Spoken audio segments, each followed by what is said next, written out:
Hey guys, hope you guys are doing well. I had a terrible night. Terrible night. Instead of keeping to my strict diet, I'm here at home and yeah. And Salvatore, my son, introduced me to, those mini chocolate rolls. It's like a Swiss roll, and it's some chocolate sponge and a cream, some kind of white cream or paste in the middle. It's like a Swiss roll, and chocolate on the outside. I had about 3 of them, and then I ate 3 pieces of cheesecake. And what else? Oh, and a big lump of cheese. Well, not about that much. That messed me up. I was snorting, sniffing more than usual. I was leaking, sneezing. So I had a terrible night.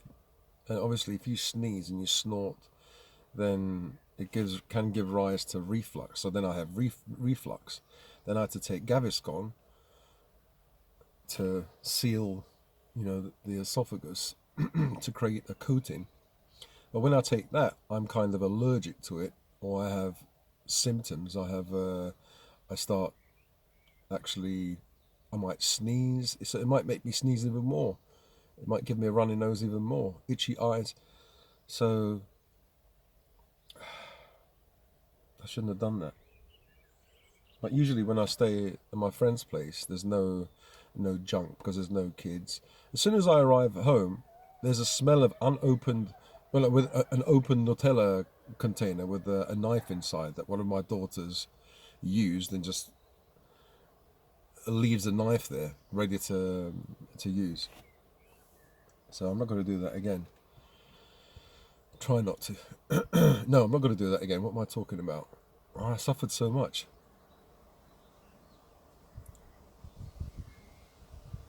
So, yeah, I'm going to go now to get my medicine because I can't find my... Sorry, I forgot my medicine at my friend's house. So I went there yesterday and I asked for a repeat prescription. And the girl at the counter, she goes, "Which ones do you want? I've been taking 2 medicines for 31 years. Why she asked me, which ones do you want?" I said, both of them. It's just a stupid question. Can't they see that like 3 decades I've been taking the same medicine? And she says, which one do you want? It's not like you're going into a shop.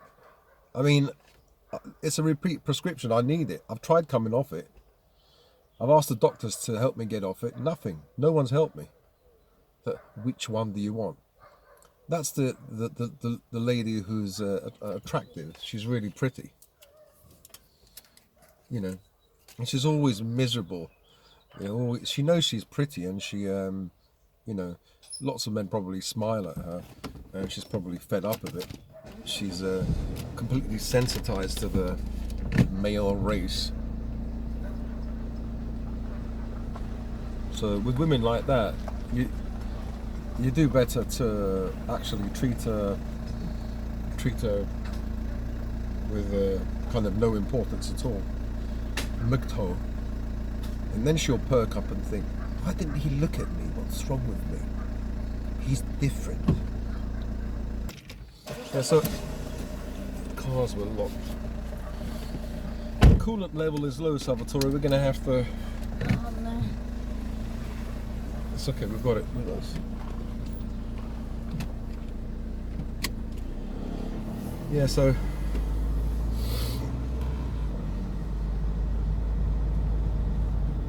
Still in the process of... Well, I'm in between homes at the moment. Kind of like a nomad. So I stay at home, and I'm happy to be with my son and my daughter, and it's nice to see the house again. It's nice actually to see my wife again as well. quite pleased. But the novelty wears off after a day or two. Not with my kids, but being around a person that doesn't want you to be around, you can't really get used to that. Mind you, I suppose lots of people are in that situation. Even like when you go to a job, I suppose. I haven't worked, so I don't know.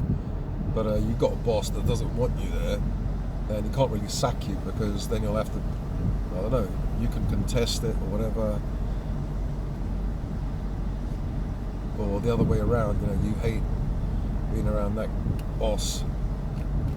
He or she doesn't treat you well, but you feel that you can't really do anything about it. There must be situations like this. It's like a marriage, but with a marriage you can't get out. Otherwise, the penalty for a man, the penalties are severe. The financial penalties are severe. So, I suppose my question today is, why would a man get married? If I was a young man, I would never get married. Never. Especially if I had some assets, some financial abundance. If I had a house, if I had a business, if I was not wealthy, but if I had money to lose. They're not, what is a lot of money? How long is a piece of string? How much is a lot of money? 10 million quid, 10 million pounds, $5 million. For me, £1 million is a lot of money. 500 grand is a lot of money. So for some people, all they have is maybe, I don't know, £10,000 in the bank, and a small house worth 50,000 in a small hut or something. But that's all they have, and a woman can take that from you. For a woman, money's money. They don't really care. They will kindly liberate you from that money. The angelic beings that they are, they do it for your sake. I think all these women must have that Christian vibe, money's the root of all evil. So I have to liberate you from that money. I'm doing you a favour.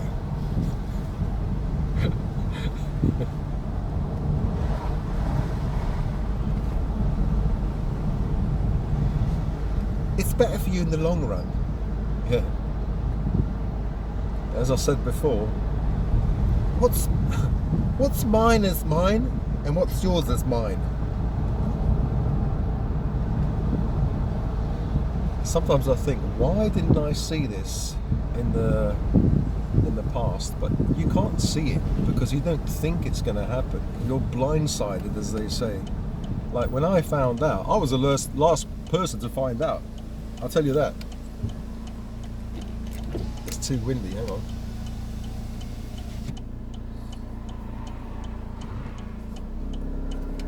I can guarantee you have friends and family all knew or had an inkling. I had no idea. And as per usual, the person that should really know, who should be informed, is the last one to know. It makes sense though, because she didn't want trouble. And I did make trouble. I got angry, I shouted, I cried. It was just like my world just fell apart. When I do talk to her, she says, like, stop being a victim. Then I think, my goodness, what? I can't believe that a human being, let alone a woman, can have no heart. Or she tries to logic it away with stop being a victim, as if she cares for me. Like, it's bad for you, stop being a victim, everything will be okay.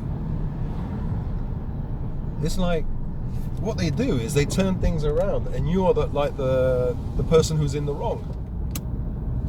So many women won't like this, but I'm not talking about all women. I've always said this, not all women, because obviously I've never had a relationship with, like, even if I had relationships with 100 women, you know, I can say, oh, okay, a certain percentage, like 50%. But no, I only had relationships with, in my whole life, maybe a dozen or whatever, 2 dozen maximum. And when I say relationship, like my first relationship when I was with Debbie, there's no intimacy there, if you know what I mean. So I call those relationships as well. She was 14, I was 17.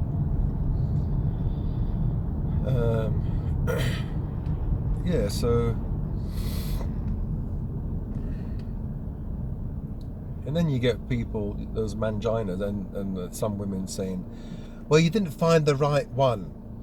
Well, maybe the right one doesn't exist. What does that mean, the right one? For me, the right one is the one that doesn't liberate you from your money. That's the right one. Do you know, I think the rule or the law, some laws are unbelievably unfair. Apparently, if my dog, if my dog or your dog barks at someone or snarls at them, if that person feels threatened, your dog can actually be put down without them even barking, without even biting them. Apparently, if the person feels threatened. So this is what happened with my dog, but he did actually scratch the person. But because this person had prior, you know, when he was a child, he was bitten by a dog. So he's got a phobia, he's got a fear, so he's got a mental health problem, and so he's got a lot of fear. And because he was scratched, fair enough, my dog scratched him, but he didn't bite him. He says he was in fear of his life, and they put my dog down. That's amazing, isn't it? A dog, but apparently he didn't even have to scratch that guy. If that guy is in fear of his life, he says, I'm in fear of my life. I was bitten once by a dog and he made me, I'm so afraid. They can actually put your dog down. I saw this on a program yesterday, and a dog trainer here in the UK, and this is not in the States anywhere, like these are the laws in the UK. Your dog can actually be put down, even if your dog doesn't bite anyone. If the person feels threatened, triggered. That's amazing, isn't it? With my dogs, they'll bark at anyone, you know, because I haven't been able to train them. So really, I'm going to have to live in the wilderness. Also with females, that's why I say to young men, I'm not anyone to give advice, but if you ask me for advice, I would say, do not get married. You might find the angel, so you better dig, and for that gold mine, that angel. Don't make any promises, don't commit, and you don't have to pump and dump.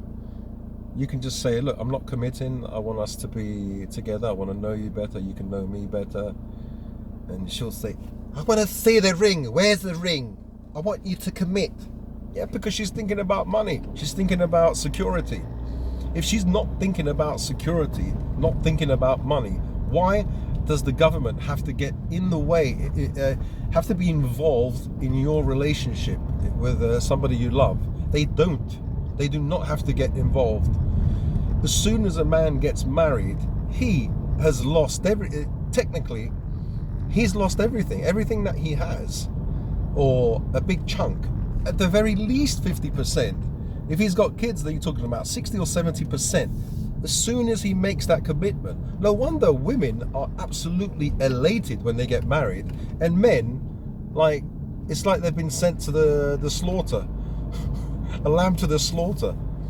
When I got married, I was inside a taxi, and I felt like vomiting. I was sick. I had nausea, and I said to my wife, she was my girlfriend, I said, I do not want to get married. And she was laughing. She was saying, oh, that somebody else that she knew had the same feelings, sickness and everything. Yeah. So basically another man realized that he was being sent to almost to be executed. The body actually knows. Subconsciously we know there's something wrong happening here. I want you to commit. But that commitment, that contract is a weird contract. If you imagine, would you get into a contract, a legal contract, like a business contract, whereby if you break the contract, you will be penalized so heavily. If she breaks the contract, if she breaks the contract through no fault of your own, you will be penalized heavily. So, let me give you an example. If a woman she does not have to give any reason why. She might say, it might be her menopause or premenopausal. She might think in crazy ways and just get stressed and stuff. She might say, I want to divorce you now, I've got no reason. She doesn't even have to give a reason. So you could be a bloke who were faithful, worked hard, brought home the bacon, and the worst thing is she can actually commit adultery, she can have boyfriends, she can be sleeping around, and she then can decide to divorce you and take 50, 60, 70% of everything that you have, everything that you slaved for, and your parents, that you brought into the marriage. That's unbelievable. I think people will look at this in the future and they'll say the laws that they had in the 21st century, the beginning of the 21st century, the 20th century, were barbaric towards men and towards dogs as well. So I'm going to take myself and my dogs into the wilderness and, as I said before, just watch society crumble, because it's, to be honest, it's just not fair. It's marriage is a scam. It's not because I've been burnt, but loads of men get burnt, and some men, as I said, they do not make it. They've lost so much, and they realize they've reached a certain age and they can't claw that back. And like, for me, some people might say, well, what did you lose? Your parents gave you everything. Well, is it fair on them? Think about it.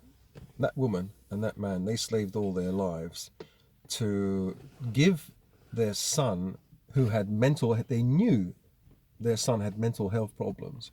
And so they slaved all their lives to give me a nest egg to kind of still, they gave me parental support when they weren't around. So they knew that house, I could rent the house, so that would be my little business.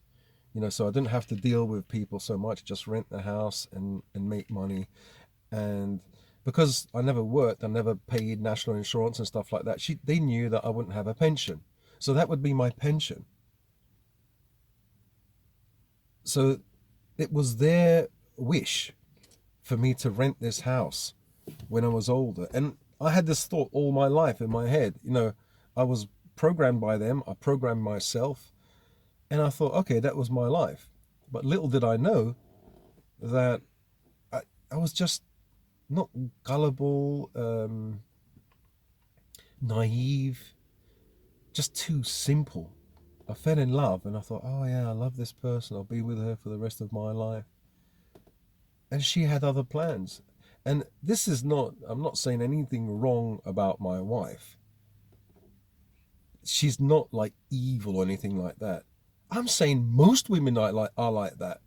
If I get it into my head and say, nah, she's wrong, some other women are good. No, it's not like that at all. Because you hear of so many, people online, but forget about online. I know people in my own family, Italians, some Chinese, some Spanish. I mean, I know a friend of the family, like, this guy had a business and she was in love with him. They have 3 kids. And then she went off with some black bloke. Not just some black bloke, but a bloke that she knew a few years before. She left her whole family for this guy. And yeah, she divorced him. And she had a huge chunk of money. I tell you, she never worked for it. She never had to work for anything. Okay, she had to work for the children, fair enough. But how much are you supposed to pay a housewife? What, £1,000 a week? Even £1,000 a week, it wouldn't have paid. Even £1,000 a week per child, she got a hell of a lot more than that. So I'm saying, divorce pays. Divorce pays.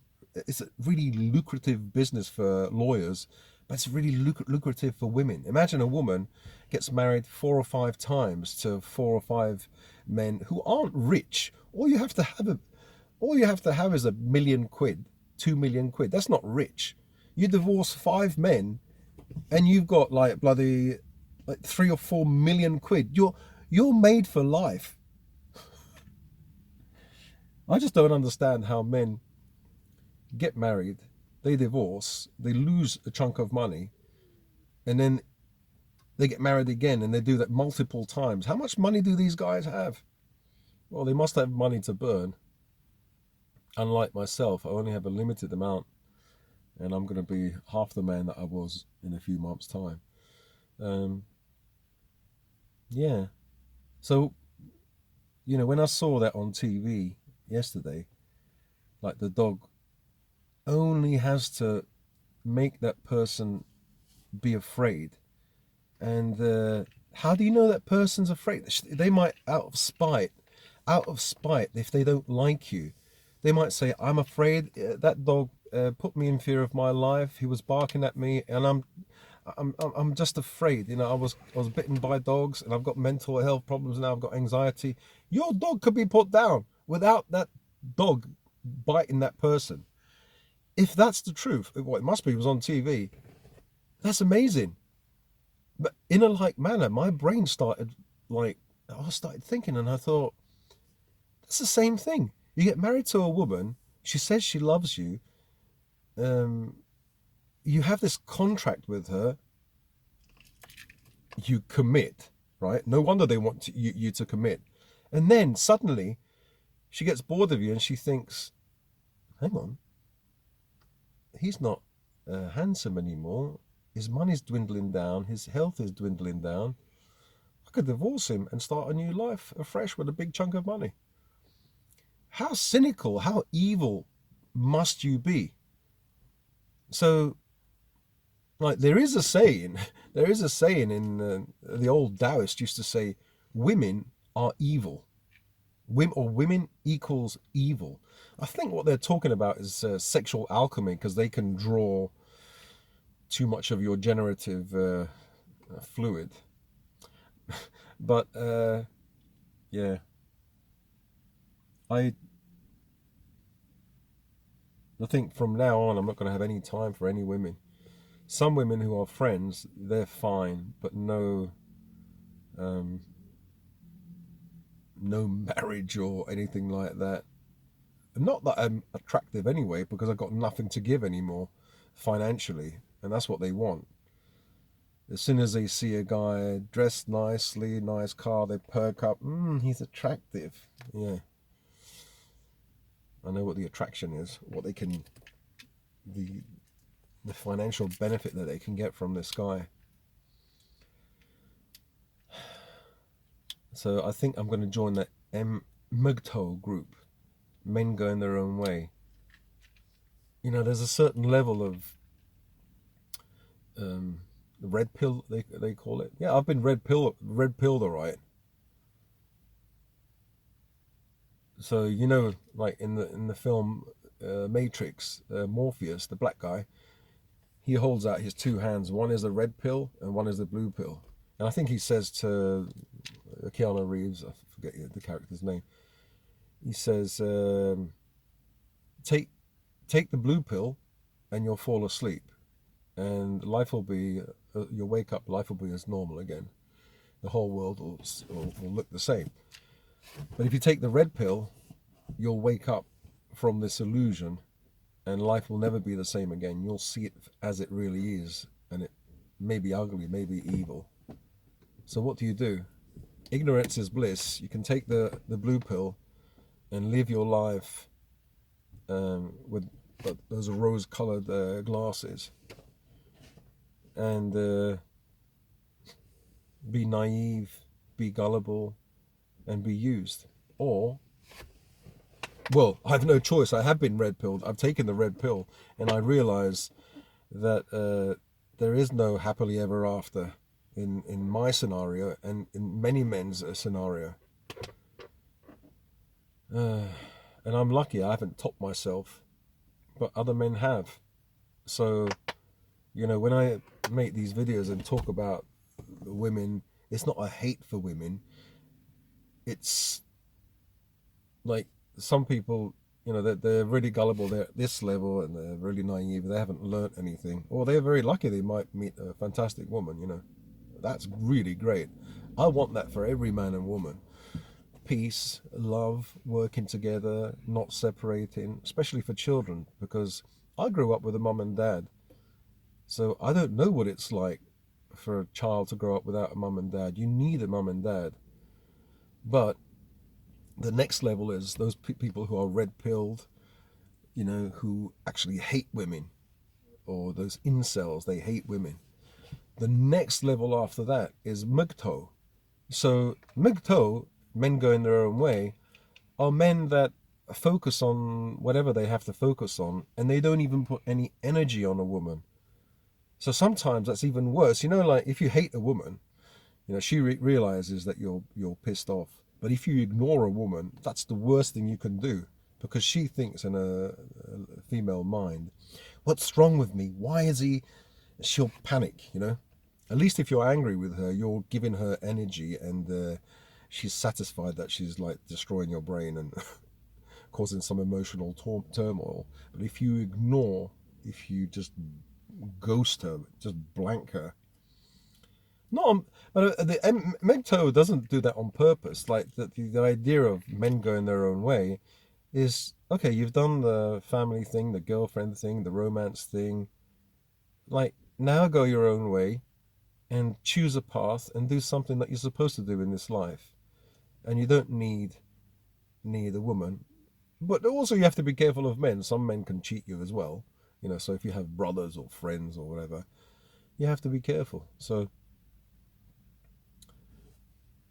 sometimes I think that I stand as a beacon here. There's loads of beacons, loads of men who've been burnt.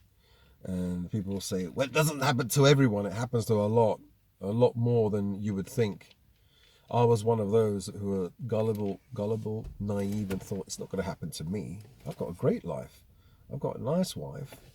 I'm a good person. No one will do it to me. It's nothing to do with you being a good person or bad person. It's to do with how much money you have. If you've got a lot of money, and especially if you start having mental health problems, if your money starts going down, she's going to think, uh-oh, money's going down here. Let me quickly get in and take as much as I can. And you would have thought women are not like that. They are like that. I think most of them are like that. As I said, not everyone. Maybe those from another generation, women in their 40s, 50s, maybe 60s. I don't know, maybe because they've reached a certain age and they're mature. They don't think like that maybe anymore. I don't know. But young women, yeah. So, yeah, it's funny that, isn't it? Like a dog, a poor dog, will be put down, will be like punished for something that he didn't even do. If a person like takes a dislike. And it is a dog's life, isn't it? Because for men it's the same. You'll be punished for something you didn't even do. You don't even have to commit adultery or anything. The other party commits adultery. You get divorced and then you have to, especially if you've got kids, give 70% of whatever you have. Wow. Wow. You know, for the ladies who disagree, or the men who disagree, let that sink in. Let that sink in for a second, you know, and then you'd realize how men feel. I'm not angry or anything like that, but it's just the way things are. It's not, you know, I'm not complaining. I'm just saying, telling, you know, younger men especially, be really careful. If a woman says to you, I want to see a ring, I want you to commit, then run as fast as you can the other way. Don't be bullied into committing unless you really, really want to. But think about it. If you've got money, or a certain amount of money, the next day, or not the next day she could start making, or even before, start making plans to divorce you and kindly liberate you from a huge chunk of all your money. So anyway, spiral upwards. Ladies, don't get offended. I'm not talking about you. And if I am,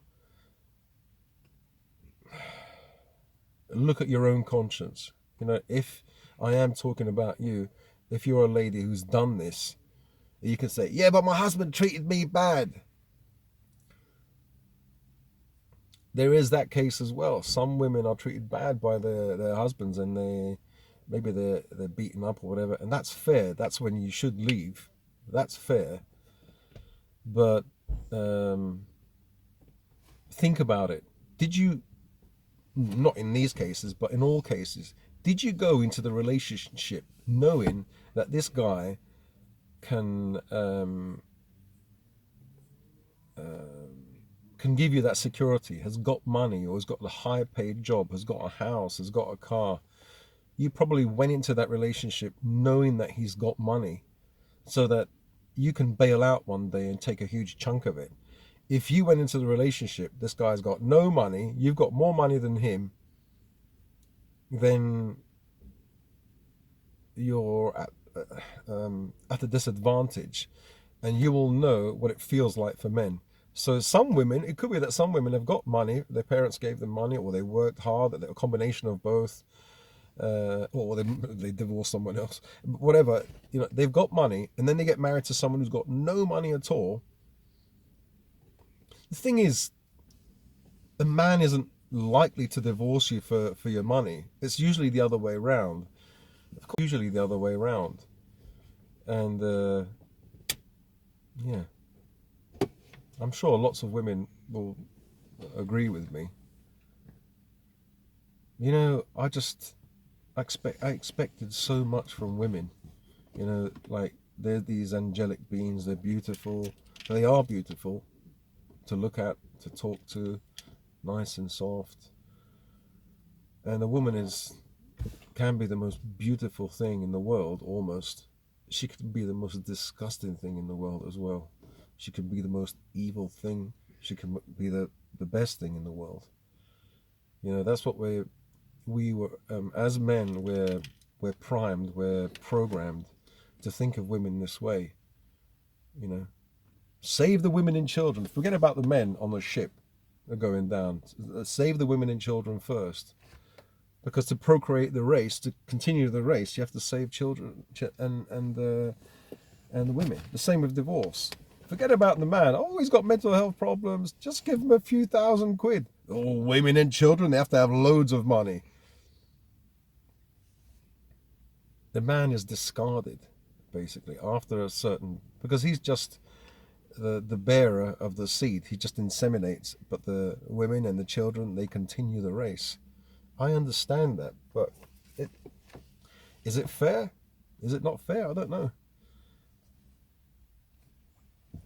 I'm sure a few of you guys, a few of you men have been cleaned out, sent to the cleaners, or cleansed of your money. Let me know what you think about what I said. It's just not fair. You know, I'm not whining. I'm saying it's not fair.